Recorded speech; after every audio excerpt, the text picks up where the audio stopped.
पथराव कर रहे हैं। ये देखिए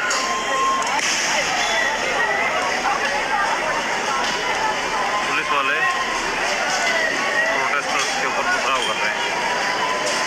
పోలీసులే విద్యార్థులపైన ఈ దేశంలో పేపర్ లీక్ అయినప్పుడు, అది కూడా నీట్ పేపర్ లీక్ అయిన సందర్భంగా దీనికి మించిన నేరం ఇంకోటి లేదు.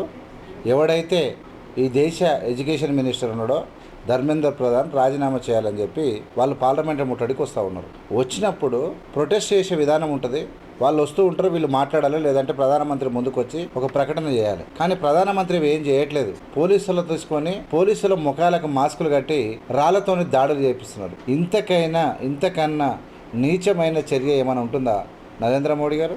ఎందుకు ఇంత బరి తెగిస్తున్నారు నాకు అర్థమవుతలేదు. ఏం చేయగలవు నువ్వు చెప్పు? ఈ దేశంలో ఒక ప్రధానమంత్రిగా నువ్వేం చేయగలవు? టూర్లు చేయగలవు, అబద్ధాలు చెప్పి జనాలను, అంటే లక్షల కోట్ల రూపాయలు పెట్టి ఆ జనాలను ఆ ప్రోగ్రాంకు తరలించగలవు. దొంగ బహుమతులు వచ్చినట్టు చూపించగలవు. ఇవి దేశంలో ఏం చేయకముందే నీకు బహుమతులు ఇచ్చే గాడిద కొడుకేవాడు. ఇదెంత సిగ్గుసేటు? ఏం జరుగుతుంది? పోలీసులు రాళ్ళు దురవడం ఏంది?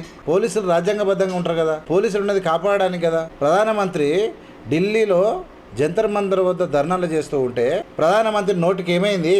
Why is not giving single announcement about the paper leaks, especially on NEET? Don't you have responsibility on your shoulders? What is this nonsense are going on in our country? I am asking straight question to Narendra Modi. Can you survive, can you live without using single word on religion and creed, without pronouncing and without spreading controversies on religion and the creed? Can you live a single day? You can't live because your weapon is that. ఎంత danger అయ్యా నీ media మొత్తం, నీ గోధి media మొత్తం ఇంత danger పరిస్థితిలో ఉంటే हम लोग तो कवरेज कर रहे हैं ना। आप जाओ। हाँ हम जा रहे हैं। ठीक है, देखिए रे यहाँ पर लाठीचार्ज फिर हो गया है। और ये देखिए जो प्रदर्शनकारी है, देखिए किस तरीके से यहाँ दौड़ा कर इन लोगों को यहाँ पीटा जा रहा है। और ఇది ఒక్కటే కాదు, అనేక వీడియోలు ఉన్నాయి. అంటే ఈ దేశంలో అత్యంత పైశాచికంగా, అత్యంత ఘోరంగా పాలన జరుగుతూ ఉంది. జ్ఞానం లేనివాని చేతుల దేశం ఉంది. నీటి వాల్యూ తెలవని చేతుల దేశం ఉంది. చదువు వాల్యూ తెలవని చేతుల దేశం ఉంది. చదువుకోని చేతుల దేశం ఉంది. అందుకనే ఈ దేశం నాశనం అయిపోతూ ఉంది. అందుకనే మత శిచ్చు, కుల శిచ్చుతోని ఈ దేశం రగిలిపోతూ ఉంది.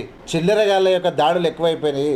పోలీసులతో దాడులు, కోర్టు న్యాయమూర్తులతో దాడులు చేపిస్తారు, మాటల దాడు, ఈసీఐతో దాడులు చేపిస్తారు, అన్ని పార్టీలను చీల్చేస్తారు, దుర్మార్గంగా నోట్లు మార్చేస్తారు అనే ఇంత డేంజరస్ పాలన ఎందుకు జరుగుతూ ఉంది ఈ దేశంలో?